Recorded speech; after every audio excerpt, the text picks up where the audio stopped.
Peggy 16.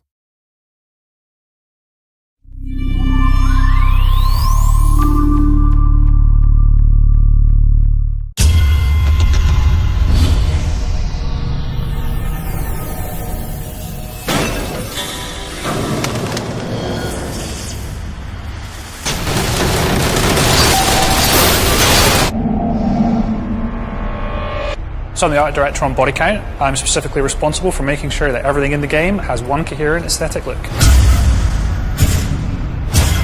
So in Bodycount, you've landed in a really torn up, war-torn world. It's an old world, it's a dying world. It's a very unusual way to start a game when we drop the parachute into what's effectively a very old sort of British colonial style town. And from that point on, all of the different stages that you go through are completely different to the last one.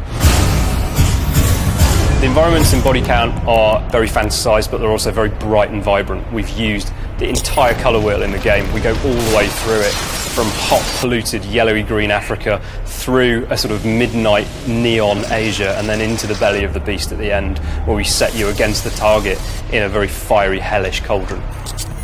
I wanted the colour to sort of match the mood. So you begin the game in Africa with yellows, and as that begins to get a little more sinister and, bloodthirsty and more torn apart, it begins to get a little more toxic. And then after that, the pacing of the game moves on to more dark and sinister things. And it was important for me that all these locations that we went to and visited, they had a sort of natural feel to them, and there was a visual narrative to a lot of the stages. I wanted to tell stories. It was important for me to make the world seem believable. So you'll see where the compound's been overrun like Zulu and people have smashed the bus through the door to get in, and this all goes towards explaining why a lot of the environments are abandoned and derelict. There's nothing left there other than war, so there's no moral ambiguity about killing absolutely everybody. So you're a soldier fighting for an organisation known as the Network. You think that you're being sent in to fight the good fight and mop up the conflicts around the world that the governments of the world don't want to take care of themselves. Now, as you get through the first act, it becomes apparent that someone else has been poking the hornet's nest and there's something else going on here. And that's where we introduce the target. The target are the real threat, they're the real bad guys.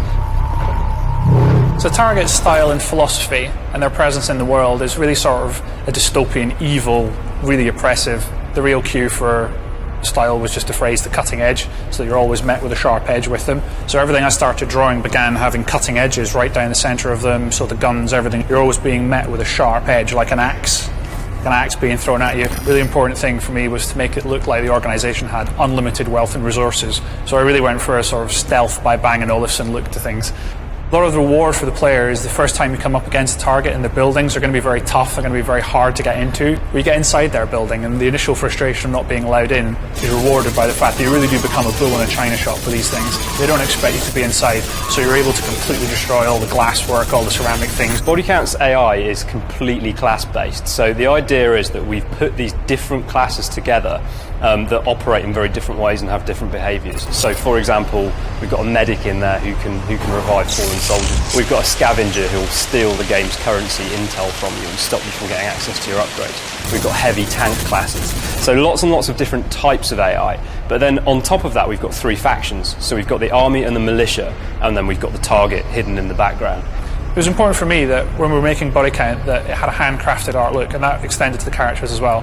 Each of the factions have their own unique sort of signature colours, and all of those characters are sort of styled and branded to be very different. Now, whenever these factions meet each other in the battlefield, they'll fight in a completely dynamic way, and that class-based behaviour on both sides will dictate how that battle plays out. It's different every time, and it's going to be a different experience for you each time you go in and attack that firefight. A lot of Bodycount's uniqueness comes from the way in which we've used shredding and destruction, so we're not using it for set pieces, we're actually using it in the second-to-second experience. To be able to go into a world that looks really nice and it's really aesthetically pleasing, and then actually start destroying that world and smashing it to pieces is just really satisfying. Even from a tiny handgun, you feel like you're really kicking the ass out of the world. Because there's so much environmental destruction, you're never going to get the same playthrough twice. Each building will be different.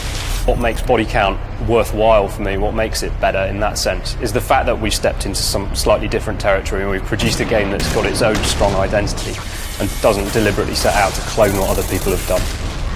Bodycount's the best thing since sliced bread, before or after, assuming that you can actually destroy the sliced bread with a large heavy machine gun.